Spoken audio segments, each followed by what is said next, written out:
with the bros and you know we be mobbing. Had the Kataz in December, we tried it. Welcome back to another episode of A Day in the Sports Life with my co-host Jonavin. I'd like to introduce Jonavin. I haven't introduced you before of the things that you do, but you are a singer, songwriter, videographer, editor, just a versatile creator at that. And what is your production company that you go by, your LLC that you go by? Shout it out. 2611 Media Group, and we would like to just express our gratitude and our thanks for letting us partake in this show with you. And it's good vibes. You know, you my person that I usually rant sports with. I can't talk to my dad about it. You know, he has his strong opinions on the game, and I feel like at least I get my relief when I can actually have a dialogue about sports with you. So I appreciate you. Nah, I feel that. I respect that too, man. Today's topic, we're gonna be debunking what's going on in NFL free agency. Also, just get everybody kind of prepared and warmed up for March Madness as that's taking place. We had the first four matchups today that happened. It was Colorado State versus Virginia. Colorado State blew out Virginia today, and the first game was Howard versus Wagner. That was actually a pretty good game right there. Howard tried to pull a comeback late in the game, down by 3, but with 3 shots left, they took with 12 seconds left. They wasn't able to make any of them. So Wagner will be advancing on to the round of 64. I believe taking on UNC, North Carolina, in the first round. So we'll see what happens going into Fun fact. You got a fun fact? UNC, when I was into college basketball, UNC was my favorite college basketball team. When did you start liking college basketball? Honestly, I think it was mainly, I was a big like Harrison Barnes fan. I was a big Marcus Page fan, and I was a big Kendall Marshall fan. And I think NCAA kind of like, when the game was around, it kind of like, you know, pushed me into the game more. And then obviously like Anthony Davis, the twins, you know, like Devin Booker, like those kind of guys and like those teams really like made you like really love college basketball. By my generation. You talking about the Harrison twins? Harrison twins, yeah. Yeah, that's good. Watching them, like them high school highlights, they used to be real tough. Yeah, you know which college basketball player was my favorite growing up? I actually like Marcus Smart when he played for Oklahoma State. That's interesting. I was rooting for him all the time when he played, but he was never able to like bring that team forward and make an actual tournament run. They would always get eliminated early on before the Sweet 16. But that was one of the players I used to like. I used to like Boogie too. Boogie played for Indiana. Oh, you're not talking about Boogie Cousins. Is that him? Boogie, he's short, right? Boogie short? No, see, I'm talking about the Marcus Cousins. When you say Boogie, I'm thinking you talking about Marcus Cousins. Yogi or something. Yogi Ferrell. Oh, Yogi Ferrell from Indiana. He was tough. Boogie was tough. I just didn't watch DeMarcus Cousins when he played early with Kentucky. But man, before we get into free agency, definitely one of my favorite teams that I like to watch when we're speaking of college basketball was the 2012 and then the 2014 Kentucky basketball teams. That's Julius Randle's team right there, 2015. That's the Harrison twins' first year.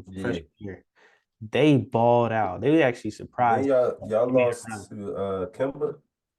Yeah, we lost. No. Kemba wasn't there, but we lost. But it was Shabazz Napier's UConn.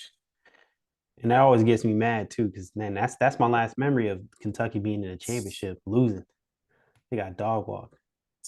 It was because I was about to say Kemba Walker he was one of my like real favorite college basketballs because his run was crazy.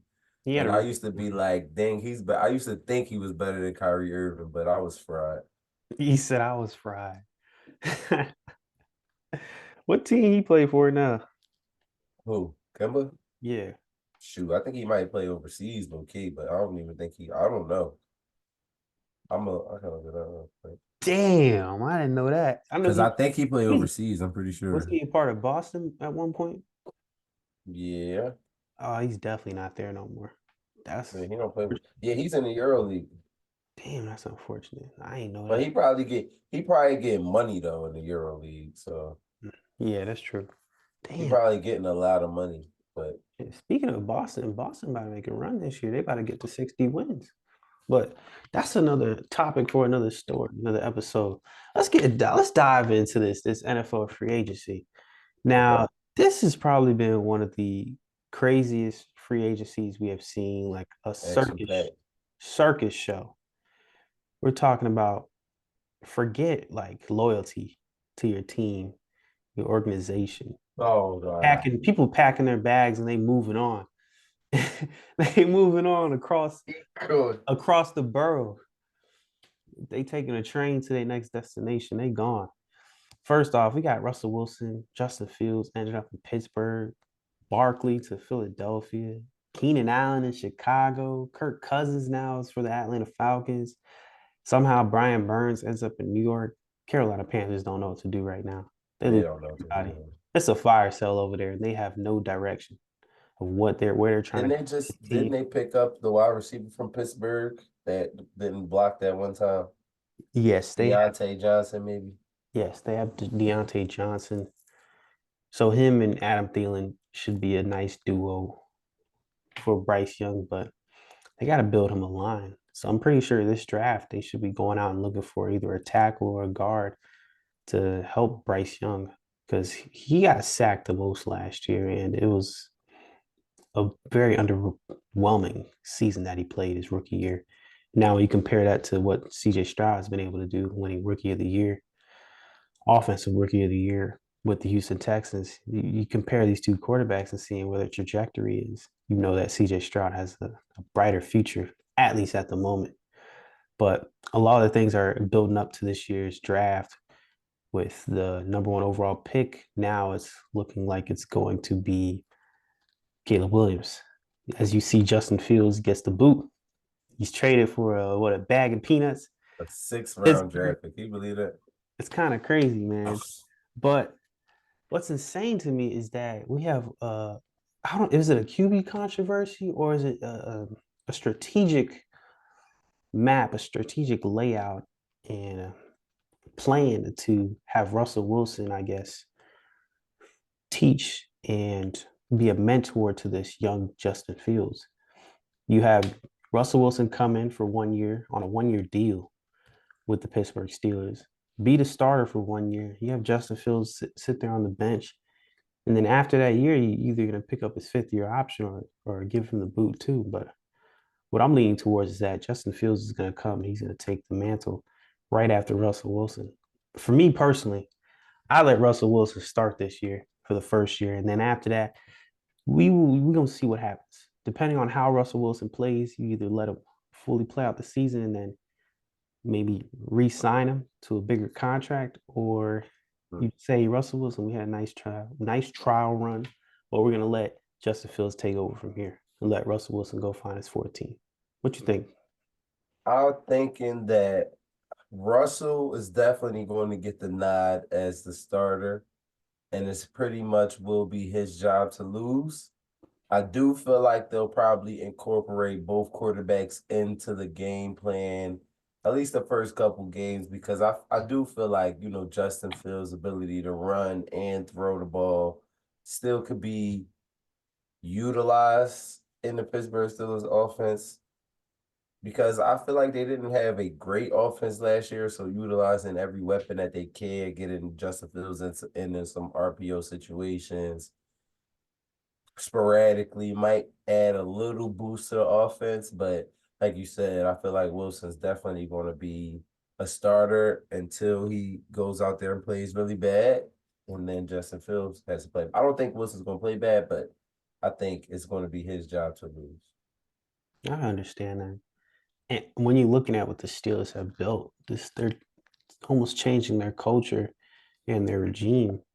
They brought in Dante Jackson from Carolina, Deshaun Elliott from Miami, That's two DBs right there that you could plug into your offense, one in the nickel, one on the outside, and just really help this defense out. And they also got Patrick Queen from Who's a dog? Baltimore at linebacker. So they're really trying to build up this new team for themselves to really compete within their division with Baltimore, Cincinnati, and the Cleveland Browns. And this is going to be a four-headed race to see who wins the AFC North next year. And Pittsburgh finds themselves right in the thick of it, making these two monumental moves by bringing in Russell Wilson and by bringing in Justin Fields. Because it seems like whichever way you go, it can work out for the best. Yeah. I mean, I just want to give a huge shout out to the Pittsburgh Steelers front office for Justin Fields for a 6th-round pick. That's great. That's great. And then also, which is underrated, they stole a 3rd-round draft pick from the Eagles from Kenny Pickett. Can you believe that? Yeah. So the Eagles so you're saying the Eagles The traded the Eagles third round to Pittsburgh for Kenny for Pickett. Kenny Pickett. Can you believe that? Maybe they see the value. And mind you, Justin Fields got traded to Pittsburgh for a 6th-round draft pick. Yes. That move right there was that's outrageous. Outrageous. I don't know what the Chicago Bears was thinking, but that just shows you that they were really fed up with Justin Fields. Not really fed up, but they were just ready to move on. Ready to get rid of him. Yeah, because they knew we getting Caleb. Just get him out of here. We got to hear this. But how did we give up a 3rd-round draft pick for Kenny Pickett? A 3rd-round draft pick. A 3rd round. He shouldn't even be in the league, and we got him for a 3rd-round draft pick. Can you believe that? I think that y'all see the value in it, in Kenny Pickett. The value in having a potential starter. Why didn't we just get Justin Fields for a 6th-round draft pick? No, because you can't do that. You can't bring Justin Fields into that locker room. The chemistry will be definitely off as you have Justin Fields and you have Jalen Hurts battling. It'll basically be a QB battle because Justin Fields wouldn't come in there just as the second string. You're gonna have some people in there But he basically gonna be in the same situation he would be in at Pittsburgh. Russell Wilson's gonna be a starter, just like Jalen Hurts, who's a former top 2 MVP, will be a starter. You just paid more for a bum, and then just let Justin Fields. We could have had Justin Fields for a 6th-round pick, who would be tough. But you have Justin Fields come in there who has some different attributes and possibly could have some better attributes than Jalen Hurts.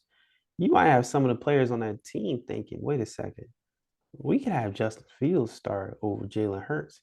And maybe certain players start losing confidence in your starting. You don't want to create that controversy right there amongst that team, breaking up the chemistry that they have and definitely dismantling the continuity of this organization that they're trying to build going forward.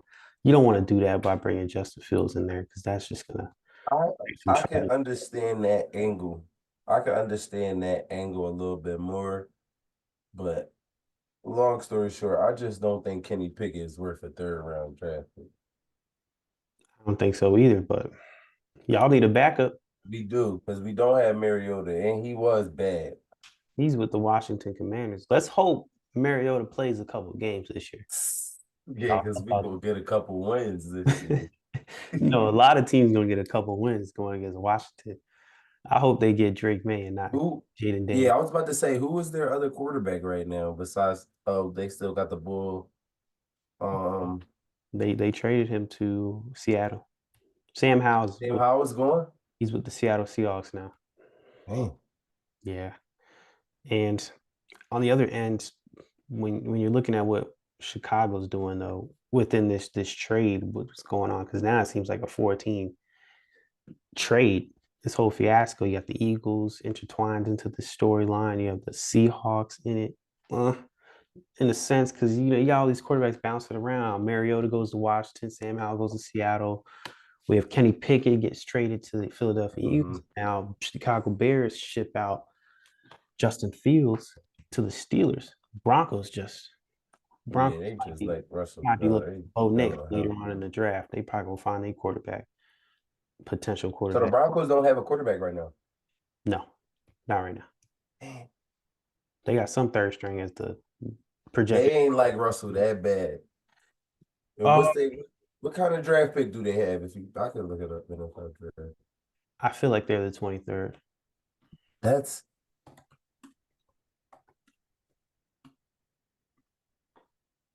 Nah, that'd be too much. That'd be too high for them. bad. But when you look at what Chicago Bears are doing, though, they made a lot of moves this year in the free agency. They went out and got DeAndre Swift. Now, DeAndre Swift last year rushed for his first 1,000-yard season with the Philadelphia Eagles, Shout out 222 him. attempts, 1,049 yards, 5 touchdowns. DJ Moore is going to be going into his second year with the Bears. Also from Philly. His first year with the Bears was amazing. 96 receptions, almost eclipsed 100 receptions, and then had 1,300 receiving yards and 8 touchdowns. They also got Keenan Allen last year, 108 receptions, 1,200 yards, 7 touchdowns. Now, all time, he has 904 receptions, 10,000 yards, and 59 touchdowns. He might be able to this year, if he receives a lot of the targets, could get over 1,000 receptions all time. So they really found a way to find some pieces and to cultivate a offensive weaponry and firepower for their potential quarterback of the future, which we know now is not Justin Fields. Imagine Justin Fields had this going into this season. Then we can actually see what he's made of. Yeah. See if he's a true starter for the Chicago Bears. But now it seems like everything is pointing towards them selecting Caleb Williams with the first overall pick. And there's nothing wrong with that. You got to. There's nothing wrong with that. It's literally like, you in a relationship with somebody, it doesn't go well, but then you take all the lessons that you had from that failed relationship, and then with the next person, you kind of have a good relationship. And it's tough because Justin Fields kind of built that foundation to get them there to the point where they could even be considered to, have all these weapons, and then about to draft a really good, potentially really good player at the number 1 position. But it's just, I don't know, that's business is business. You can't be using these relationship analogies on us. You can't use that. The beauty about it too is that, like, I mean, if we want to build off of this analogy, and now you gotta nurture this individual. Exactly. You gotta buy them gifts. You just gotta show them that you care. Get some dinner for them. Make dinner. Make breakfast. And what is that? What am I telling? They got some old linemen. He made some good breakfast for Caleb Williams. They got some old linemen. They got Coleman Shelton. They got Ryan Bates. So you got some blockers, man. But and on top of that, they're gonna have the 9th pick in the draft. So it's like you go right from Caleb Williams to you already got your receivers now. maybe go out and get another lineman. Maybe go out and get another lineman or potentially another weapon, but you're definitely going to need somebody to protect, because that, I think, has been the Bears' Achilles heel, even with Justin Fields, is the lack of protection for their quarterback.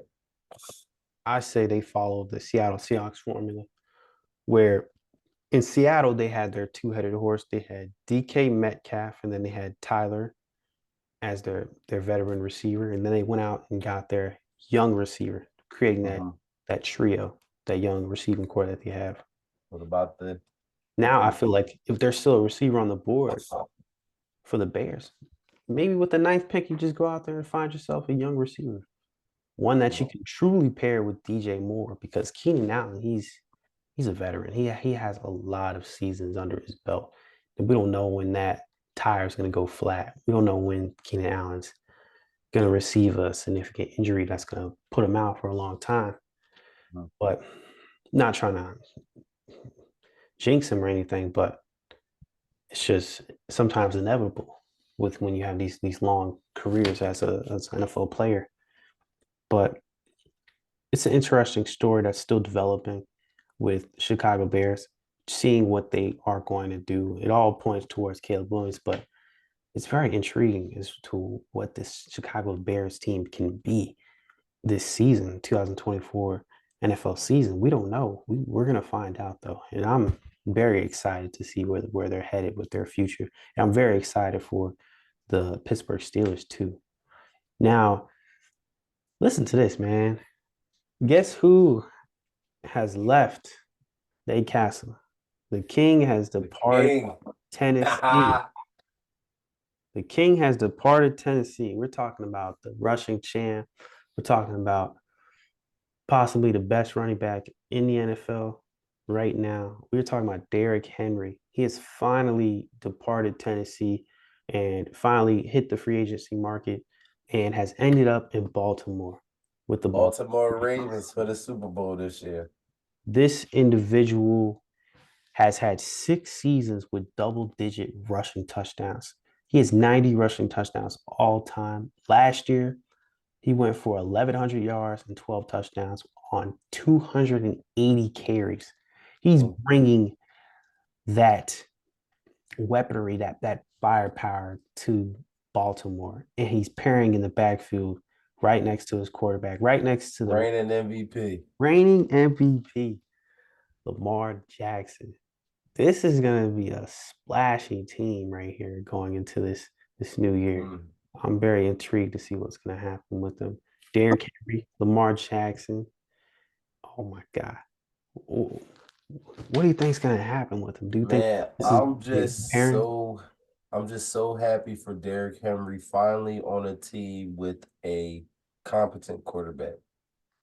He went through the likes of a Marcus Mariota, who he is, a Ryan Tannehill. He played with 3 different quarterbacks pretty much last year and the year before. And it's like, listen, he has a stable guy behind center now and a chance to compete at a high level and to go deep in the playoffs, which I'm sure Derrick Henry, that's the only thing left that he wants, the opportunity to get a championship and the opportunity to go far in the playoffs. So shout out to Derrick Henry, shout out to Lamar Jackson, and because Lamar has never really played with a healthy running back before, a consistent healthy running back, if you think about it. No, he hasn't. He has not. So I'm like, them two alone is the powerhouse. You just get one more guy in there to be able to spell and give him rest. That play action is going to look a lot better. I agree. And I think that this completes the Baltimore Ravens, who had one of the best defenses last year. And yes, they lost a key piece to that defense, a quintessential part to that defensive side and Patrick Queen.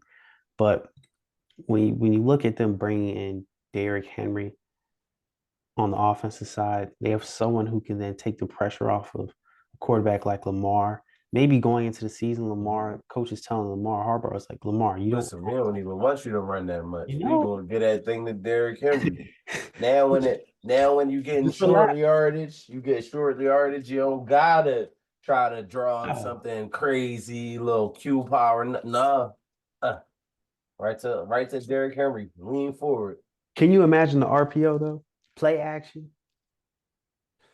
Many plays that they can run now. It's just crazy. They have a really good tight end. Hold on, what's up with my man OBJ though? Okay, so June 1st, OBJ is going to be designated and he's going to be let go. It's designated free agent. June 1st, they're going to release him. Maybe a possible reunion with the New York Giants. Oh my God! Here you made. I'm still holding out hope. No, I'm playing. Bruh. But yeah, he's gonna be gone. It was a 1-year trial. He's gone. Moving on. They're on to the next thing. But I mean, Is this going to be enough? This is what we want to know. This is the questions we need to be asking. Is this going to be enough for them to make it past the Kansas City Chiefs? And the Chiefs, you see who the Chiefs just got. True. One of them ones. A former teammate of Lamar Jackson, who ain't done nothing in the past couple of years, and he's ready to get back to You think this being is one going of to them be a ones. resurgence for I Marcus feel Brown? like it's only right. He is playing with the best quarterback in the league. You gotta look at the Kansas City Chiefs receivers. They good, but they don't have any names. You feel me? Mm-hmm. Name one of their receivers right now besides Scanlon, who's not really a name, but you just know him because he's been in the league so got long. But and you can't name Travis Kelce. You're saying name one of their receivers other than you could probably name one because one just got drafted. But if you can name two outside of Travis Kelce and Scanlon, then I'd be surprised. well, the one receiver that comes to mind, obviously, we got Rashee Rice. I didn't even think of him, but he was cooking last year in the championship, in the playoffs. So I give you that one. Going into the season, he's going to be their number one option at receiver. Not we got the tight end position, we have the receiver. But, yeah, he's going to be their number one receiver. He's 30. Their number one 30. He got pass that catcher. dog. Number one pass catcher is going to be Travis Kelce. Kadarius Toney's lost his position, so you can kick him to the side, kick him to the curb. God. So you got Rashee Rice, Marquise Brown, Travis Kelce, and you have Sky Moore. That's it. Those are and I would have gave you Sky Moore. That's what I was thinking because he just got drafted. Rice, I forgot he was cooking. But you pair him up with Rice, who know his potential, and you know Marcus Brown just running by people like Patrick Mahomes and underrated Travis Kelce, who's going to draw a lot of attention. So it's like, I definitely understand what you're saying, though. If he's not a Tyreek Hill type, come on. Now, he do be having to drop sometimes, but my thing is, though, why can't the Chiefs just go out and find themselves a traditional wide receiver? But maybe like for instance, definition of a traditional wide receiver is being changed going into the future, working in where we are right now in this modern age of football, where I believe a traditional wide receiver is someone who's 6 foot, 6'2", 6'3". But give me like a name. Give you a name of a traditional wide receiver right now. For me personally, who I see that plays that position right now in the league, I'm going with like a Keenan Allen. I see Keenan Allen as one. I feel like Justin Jefferson is that type of receiver that we have as a traditional wide receiver. You got the route technician, you got the deep threat, someone who can catch it in every single area, throw it in his vicinity, he's making the grab, not just a speedster. But yeah, I get what you're saying. I feel like their offense is predicated on them overs, like them speed routes. So whereas they don't really necessarily need a route runner for their offense per se, like if that makes sense. No, I definitely understand what you're saying, but I just hate how they fall for these stereotypes. Yeah, speed receiver. They got the same type of receiver. Every receiver is the same. No one's over 6'2", but we're gonna see what's gonna happen this year. Maybe they go out with the 32nd pick and pick a receiver, but maybe are you picking a borderline? Are you borderline? You picking a borderline second round receiver at that point, or should you just go out there and help this old line out with Patrick Mahomes? So we'll see what they're picking. But one of the stories that I find fascinating is this Kirk Cousins story. Kirk Cousins leaving Minnesota and he's going to Atlanta. I personally like this move for Atlanta just because they have a young roster, a young offense, and now you're bringing in this veteran quarterback who's a 4-time Pro Bowler, who's made it to the playoffs 4 times. He is going to help this young team. He's going to bring them forward. I think he's going to propel this offense and truly help them succeed within this season. Maybe possibly get the Atlanta Falcons back to the playoffs. Now, with them in this young offense, we got Bijan Robinson. Tyler Algier, Drake London, and some new additions that they have. We have Darnell Mooney and we have Rondell Moore. Now, Them I two feel like boys, them boys are nice. Rondell Moore is going to be a unique addition to this offense because he's a receiver who in college played for Purdue, was a dog. He was Punt crazy. returner, kick returner, running back, QB if you wanted to, read Crazy. option. So this player right here is just a gadget player that you can plug him into any position that you And want. then we forgot about that boy. You already know. That boy. Kyle Pitts. Hey, Kyle listen, Pitts at tight end. I feel like this is a great way to exploit him for all the positives that he brings and really just allowing him to succeed as a tight end, a traditional tight end. He's going to put him in some great positions to become possibly a top 5 tight end going into this year if he can stay healthy. Here's my thing. All of these weapons are beautiful. Bijan is a gift. He is a golden ticket. But I just don't think Kirk Cousins is. He's not championship. Like when I think championship, I don't think Kirk Cousins. Why is that? Because I just don't. He's just not somebody that strikes championship. It doesn't scream championship to me. It screams regular cooking in the regular season, for in the playoffs. Now the Falcons quarterback last year was terrible. So watching them is like, geez, Louise, what are we doing?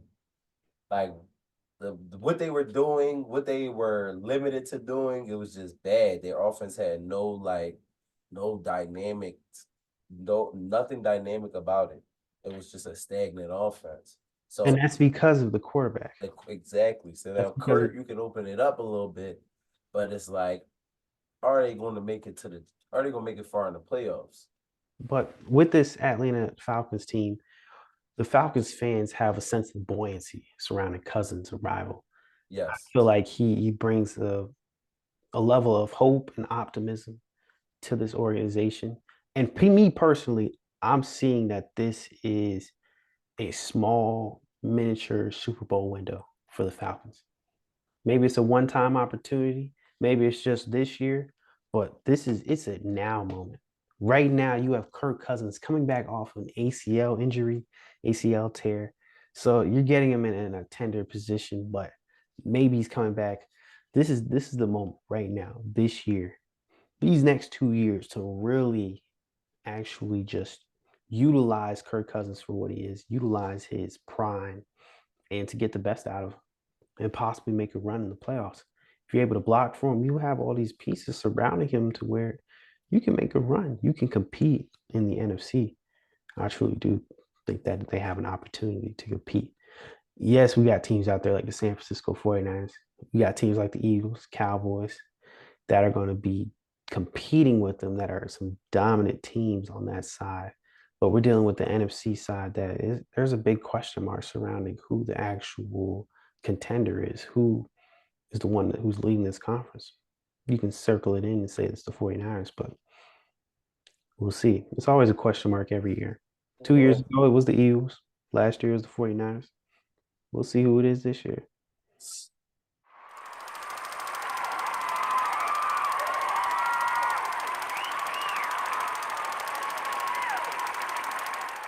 Now, Philadelphia Eagles made some bold moves this offseason.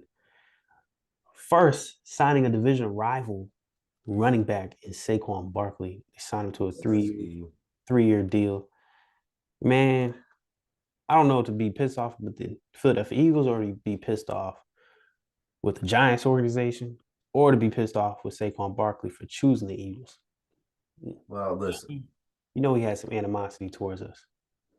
Here's the thing. First off, I like to give a huge shout out to some real Philly legends. Jason Kelsey, Fletcher Cox retired this year. I remember when Fletcher Cox got drafted, because it's a big thing. When I used to watch the Eagles draft, I used to notice that they literally would never draft a good player. Never. They would never draft a good player. And they would never draft good defensive players. I'm like, why the fuck? Excuse me. I'm like, why we drafting linebackers from the Pac-12? When have you ever heard of a linebacker being good in the Pac-12? But that's besides the point. When we drafted Fletcher Cox, I was like, Mississippi State SEC defensive lineman? Okay, this is gonna be the one. Yeah. This is gonna be the one. And it really turned out to be a legend. So shout out to them. I didn't know Fletcher Cox actually retired this year. He retired recently? Was it like within these past month or It did was he like a retire? week. It was a week after Jason Kelsey retired. Oh wow. You know they was on the phone together. They was talking. He said, I'm It's retired. crazy because Fletcher Cox. All we right. got like a lot of legends that's about to retire within these next 1 to 2 years. You know the tides are gonna change once Aaron Rodgers retires. He's basically the last quarterback of this He's the old regime. But hopefully he get Marvin Harrison Jr. this year, and they can. Because if A-Rod's healthy, You're not getting no. if A-Rod's healthy, I got them for the chip. But let's talk Saquon right now. Yeah, just to let you know, New York Jets signed Mike Williams today. So there goes his second receiver, his big I body. like that big body, right? Him A and little broken up because he get injured every year, but even in college he was getting injured, but he's still nice. yeah, so you got Mike Williams. He also got Garrett Wilson, who had 1,000 yards last year. Who's Garrett Wilson nice. has He's 2,000 nice. yards total on his career, With no quarterback. back-to-back 1,000-yard seasons. So Shout out to him. He a real dog. So New York Jets might be a sleeper team coming into the season. Just how does it feel to be a Jets fan to see Aaron Rodgers go down in the second play of the game? I'm not even gonna lie. When I was watching that joint live, because at that moment I was a big Jets fan, and I seen him get hit, I was like, he's hurt. He didn't get up. I was like, he's hurt. I was like, what? I just started getting hype about the game again, and then here y'all go taking my joy. Why y'all let this man get tackled? If it was any other quarterback, y'all would have never let him get touched. Since it's Aaron Rodgers, y'all hate on him, y'all. He's out. He's out. But man, listen. This is my only thing. Saquon Barkley, please don't just play. Please don't open the season and get 125 yards and get injured for 4 or 5 games. Bro. We don't spare the New York Jets. That's all I'm saying. Saquon, please do not, because I know you really probably one of the most injuries-prone players in the league. Please do not cook for one game and the next game get injured for like 3-4 weeks. Because if you do that, bro, I'm gonna be mad, bro. He is one of the most fragile running backs in the league. He's one of the most fragile players in the league.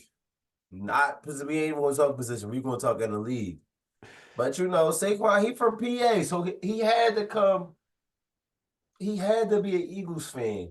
At least Eagles of Pittsburgh Steelers fan. He's home now. So I can see why he come to mess with us. Micah Parsons is next. He's not going. Micah Parsons not going to The only thing that's against us for Micah Parsons is that the state of Texas does not have Texas. You don't have to pay taxes in Texas. That's hard to give up. That's hard to give up. That's correct. That's hard to give up. But other than that, if that was not the case, he would be. But Saquon, please just don't come out cooking and then get injured, because then that's when I'll be hurt. And I'll be like, why do we have him on our team? We could have just kept DeAndre Swift. At least he would be suiting up. But here's the thing, though. It's going to get me mad, and I hate to say it. The past couple of years, we have not figured out how to use the running back. Ever since we had like a year when we played like Jay Ajayi, Chris Clement, who's the little boy, Boston Scott, like Darren Sproles a little bit. He was in and out. Like, we do not know how to use our running backs well. We had two really good running backs in DeAndre Swift and Kenneth Gainwell. Both can run, both can catch. Did not use them well last year. Let's not forget that we have Kellen Moore, who does not run the ball. As a play caller, he does not run the ball. You feel me? So we potentially could be a pass-heavy team. Hopefully he has a new change of heart. But in all honesty, I think this Eagles will misuse Saquon Barkley, and then he's going to get hurt. So that's just how I feel about the whole thing. But it is cool to take him away from the Giants so that y'all don't have no joy at all this year. At least I could be happy about that. You feel me? But do I think Saquon is going to come in and go crazy? No. Do I think that when the preseason comes, no, when training camp comes, do I think it's going to be a lot of hype around our team, a lot of pictures being posted of Saquon? Do I think he's going to go crazy in training camp? Yeah, it's going to bring excitement. But as soon as the pads come on and it's game time, I will believe that he will be in street clothes. That's just me. That's just me. That's just how I feel about the thing. Do I think even if he's not in street clothes, we'll use him right? No, I do not think we will. I think y'all have to manage him right. You got to really quality control him and really make sure he's not being overused in each Because game. he's already been overused. He's already an overused player. And that was way before he even touched down in the pros. Of course, they had him on punt return, kick return, running back every single down, third down back. Now he went to New York and he want to be doing front flips with the New York Giants. So yes, Front flip. Here he goes, missing an ACL, missing an ankle, missing some calf muscle in the structure. Like his body has been deteriorating, but here he is with the Philadelphia Eagles. I truly think that Saquon's going to have himself a season. I think that he's probably going to win a couple games, but I think he's going to go over 1,000 rushing with this Eagles. Now, we do have a good offensive line. Better than the Giants. He said better. That's not the team y'all competing with this year. We know that for sure. Yeah, fair enough. But it's like, will he have a better year compared to any of his Giants years? We're going to see. We're going to see. Like, it's still in contention just off the fact that we have good offensive players around us. As long as we don't overuse him, you feel me? You're going to need him for short yards because we don't have any bigger backs. You know what I mean? I don't think we should be using Jalen Hurts as much as we should do in the running game because he will fold on us when it's time to make a play in the playoffs in the passing game. So it's like, let's just keep Jalen Hurts throwing and our running backs running. Whatever happens from that, let it go. Now, you feel me? Who was your tight end's name? You able to shout that out? Your starting tight end. I know I can't think of his name right now. Give me a second. Oh, Dallas Goedert. Say if Dallas Goedert. I like him. And your three receivers is A.J. Brown, Devontae Smith, and Devontae Parker, who's a newly selected. I just don't understand why he's getting mentioned. Well, he's going to be taking over as your third receiver. And when you just we don't have Olamide Zaccheaus anymore, I don't think. When you look at those 5 weapons, I'm pretty sure you can compete with the Dallas Cowboys for the division once again. And you can also go ahead and compete with the 49ers. Because now, look at this. Look at your defense. Do you know what you built on the defensive side? C.J. Gardner-Johnson's making a return back with the Philadelphia. He's a dog. Devin White. You know how I feel about Gardner-Johnson, but he should have been here. There should have been. It's like we're a year late. We're not going to win the Super Bowl. Now you want to pay him. We're not going to win the Super Bowl. It's a year late. We should have had him last year on a corny defense. He would have been a dog. We could have potentially made it back to the bowl. Well, I mean, you got him at the right time. Look at this. You got Devin White coming in on a 1-year deal. Listen, Brandon Graham. 1-year deal. He's what? Injury prone. He's old. You still got the duo at DBs, Slay and Bradbury. I'm about to break down this list right now. Devin White is old and injury prone. Brandon Graham is old. N'Kobe Dean is injury prone. Hassan Reddick may or may not be on the team this year, but had led the league in sack first 3 weeks and did not do anything else after that. Darius Slay and James Bradbury, I'm tired of hearing their names. Bradbury, don't even care. I'm not even going to do Bradbury because he already get done a lot. Darius Slay, what were you doing in the last couple of games? I forgot who we played. We threw the ball and Bull just meet, and Darius Slay just chasing him around the field. When you want to tackle him? You're supposed to be the fastest man in the league. That was one of the fastest definitely players. He was one of the bro, right? He was one of the fastest players in the league at one point. Oh man! Now he getting cooked, running around, chasing people around the field like he playing tag.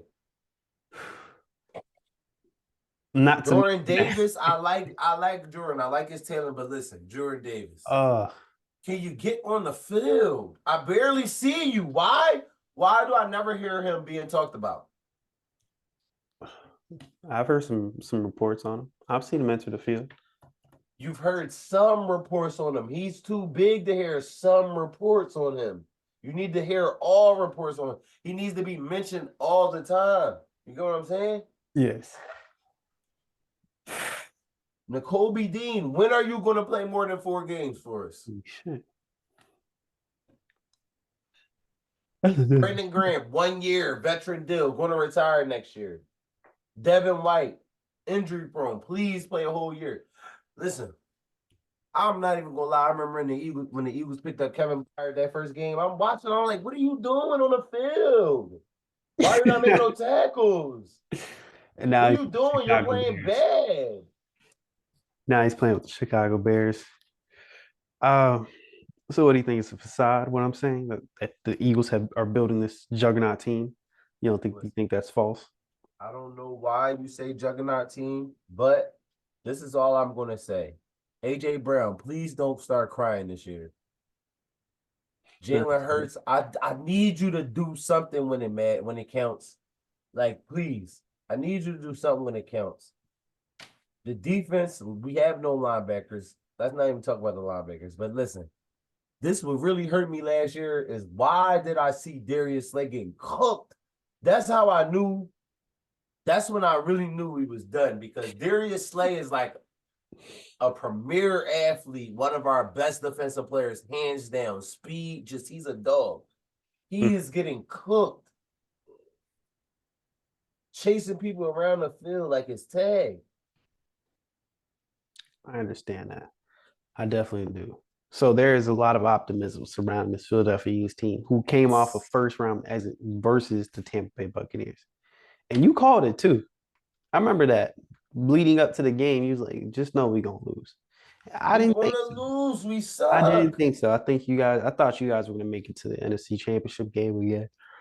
We didn't just lose. We looked bad. It was atrocious. It was pitiful. I'm pretty sure. Now they about to take away our best offensive play. And hold on, I didn't even mention this because I mentioned it off air to you. I just want to take my time with this one. We've had Eric Bieniemy go to the UCLA Bruins, not as a head coach, as a offensive coordinator. This man got rings. This man coached with, excuse me. This man coached with a Philadelphia Eagles legend, a Hall of Famer, one of the greatest coaches of all time. This man coached one of the greatest offensive players of all time, one of the greatest quarterbacks of all time. We let this man go to the UCLA Bruins, not as a head coach, as an offensive coordinator. We picked up Kellen Moore from the Dallas Cowboys and the Los Angeles Chargers, who didn't even make the playoffs last year. They didn't even make the playoffs last year. If we gonna get another person that didn't make the playoffs, why not get the person that got a ring? But we want to get rings. Like, it don't make any sense to me. Like, all of this stuff is just to get people to come to the games. We don't really want to win a championship. Now we want to get CJ Gardner-Johnson. Who did we have at safety last year? Kevin Byron. Kevin Byard. He out there, just out there running. He not even making contact with nobody. He just running. I can't make this up, man. I can't. Well, we'll be back. I can't. Well, trust me, I understand your frustration. I'm a New York Giants fan, so I've been feeling that way for the past decade. And that's an understatement. It's been literally since we won the 2011 Super Bowl. Since 2012, I've been living in my sorrows, literally. So I definitely understand how you feel. And you've won the Super Bowl recently, but your standards are very high as a Philadelphia Eagles fan. But I'm here to tell you that there's a lot of optimism surrounding your team, and you should be definitely on the higher end and have a positive attitude about this team and what they're doing. Because personally, to me, this is your big shot. This is it right here. This is that year that you should not be anywhere else but the NFC Championship game and making another trip to the Super Bowl. If you do not make it to the Super Bowl this year, it's a disappointment. And everything you're saying right now will be true. But the biggest fact of all is y'all need to win the Super Bowl. Fuck all this. We made it. We get a participation trophy. Y'all need to win it. Jalen Hurts needs to change this storyline surrounding him. Because soon, very quickly, it's going to become very sour. It's going to become very bad. And all he's going to be surrounded with, everything, the storylines that he can't get it done. And he's mid. Yes. Is he borderline mid at this point? Like, yes, he went brazy in the year when he almost won MVP. Yeah, I get all that. But listen, man, listen. Who are your top teams in the NFC? My top teams in the NFC, I have number 1, San Francisco 49ers. We're not beating them. Detroit Lions. 3 is between the Dallas Cowboys and the Philadelphia Eagles, one of those teams. So I have y'all in the top 3. Just off of you bringing in these weapons in the free agency, because you already had a top 5 team. Y'all just lost all your momentum last year, and you fell victim to being on the road, being injured at the wrong time, having players like A.J. Brown missing in the wild card game. So I do think that this team is coming back, hopefully fully healthy going into this 2024 season. And I think that you guys are able to possibly make a run. It's going to be a long season ahead of you. So you can start off 11-1 and then the same thing collapse. But we're going to see. But I have a little bit of faith in this Philadelphia Eagles team, especially what your GM and coach are building right now. We're going to see what this culture is made of going into the season. We will. Now, another team that is trying to find their identity, one of the teams that kind of is in the back of the crowd, back of the classroom. You barely notice them. You don't need to notice them. You know, maybe it's good that they don't have the spotlight, so you don't know how dysfunctional it is. But we're talking about the Las Vegas Raiders. And the reason I do want to talk about this team is that they made a move by continuing to have continuity within this organization. And we're talking about keeping Antonio Pierce, who was start off as their linebackers coach, defensive coordinator, and now he was the interim head coach from last year. And now he is going to be their actual head coach going into the 2024 season. This team right here, there's a lot of question marks. This season might not even be a good one for them. It's just going to be a rebuild season for this Raiders team. And a quarterback that they bring in here is Gardner Minshew. He's going to be battling Aiden O'Connell going into the training camp. But personally, I believe Gardner Minshew is going to win the spot. He's a decent He's a viable option at quarterback, and we're going to see what they're made of. I mean, they have Devontae Adams, Jacoby Myers, but they did find an interior piece on the defensive line to help and be a counterpart to Max Crosby at the end. They have found Christian Wilkins, who From the played for the Dolphins? Miami Dolphins. Yes, he's going to be their defensive tackle. He's going to be one of their defensive cornerstones on this defense. But one of their biggest questions is that they need a running back. They have just lost their guy. And where did he go to? He went to Green the Bay? Green Bay Packers. Mm. So you lose your main piece to the Green Bay Packers at running back. Now that's a big question mark for them. They have Zamir White, they have Alexander Madison, who are filling the void, but they're gonna need some better pieces to surround this team, because we all know that Gardner Minshew there he has a limit. He has a cap on his abilities, and maybe this is just another opportunity for him to prove that he can be a franchise quarterback. But we're gonna find out real soon what he's made of. We already seen it kind of last year, but with a couple of drops in key moments that upheld his run with the Colts. So now he's with a new organization. Start off with the Jags, went to the Eagles, ends up with the Indianapolis Colts. Now he's here with the Las Vegas Raiders.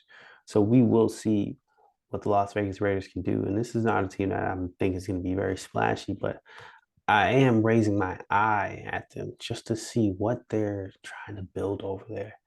That's one of those organizations, almost like the Detroit Lions, at a point where they were outside of the bubble of a team that was contending, and a team that just kept building slowly but surely, and had an organization working around and actually building in and forming that camaraderie amongst the players and the coaches, and have building up that chemistry. And maybe that's what's happening with the Las Vegas Raiders, is that Antonio Pierce is becoming that coach who is building that chemistry with this organization. Maybe he's sprouting something for years to come where they find themselves a franchise quarterback.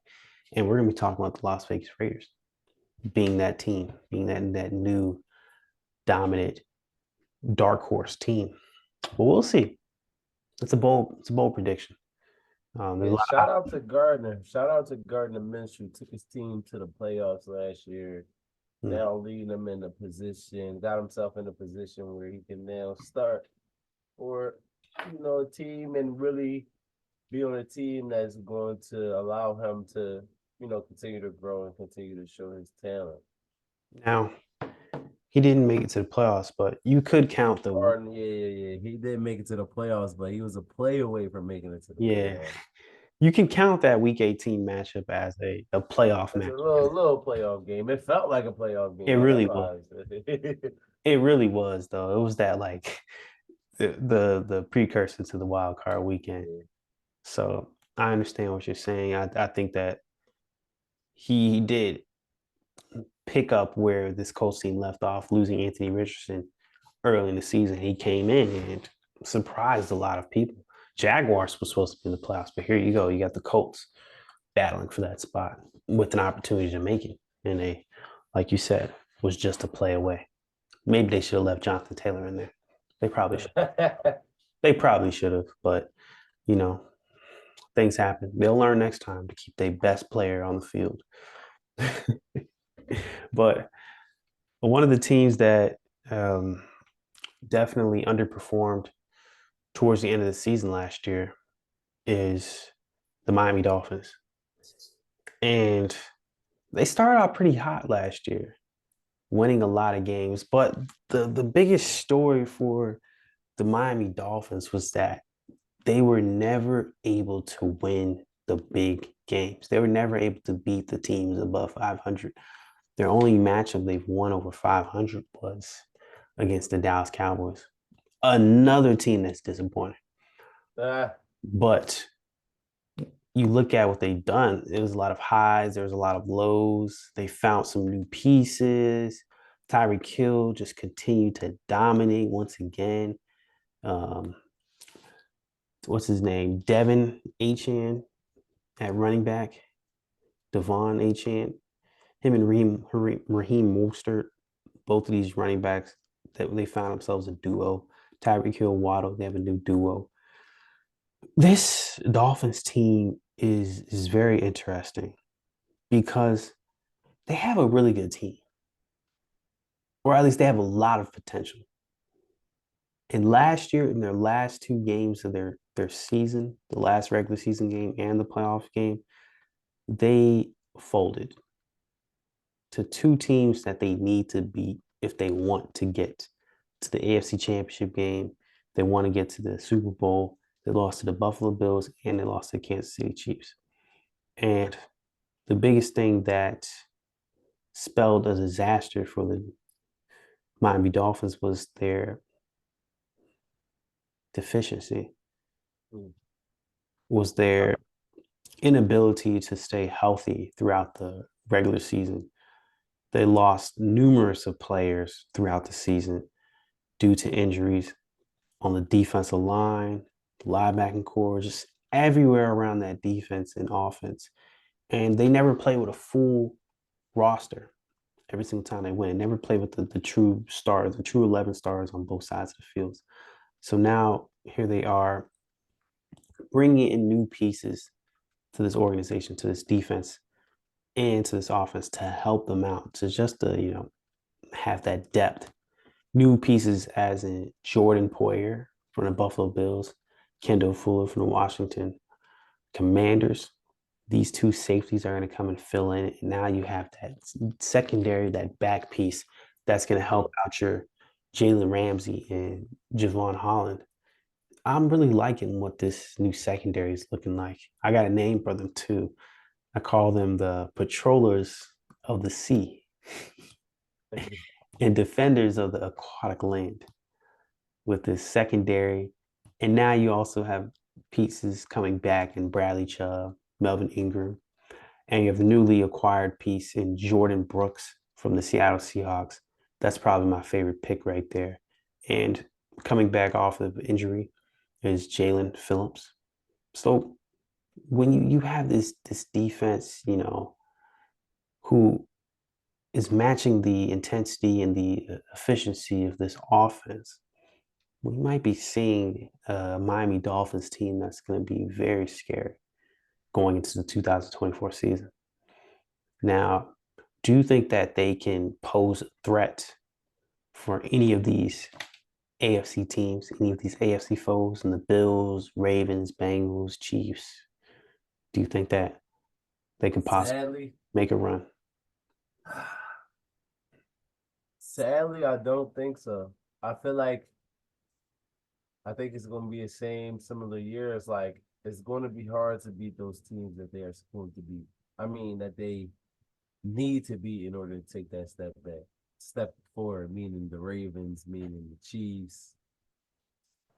It's going to be tough to beat them with that squad. And I feel like the Dallas Cowboys, it's just too much to do in Miami. So around playoff time, it gets hard for the players to focus.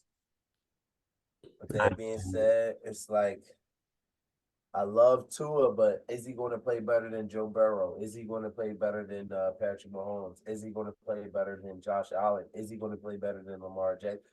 Is he going to play better than C.J. Stroud? That's a lot of names. That's a lot of names he's going to have to play better than in order to take that next leap into that championship caliber. Let me ask you this, though.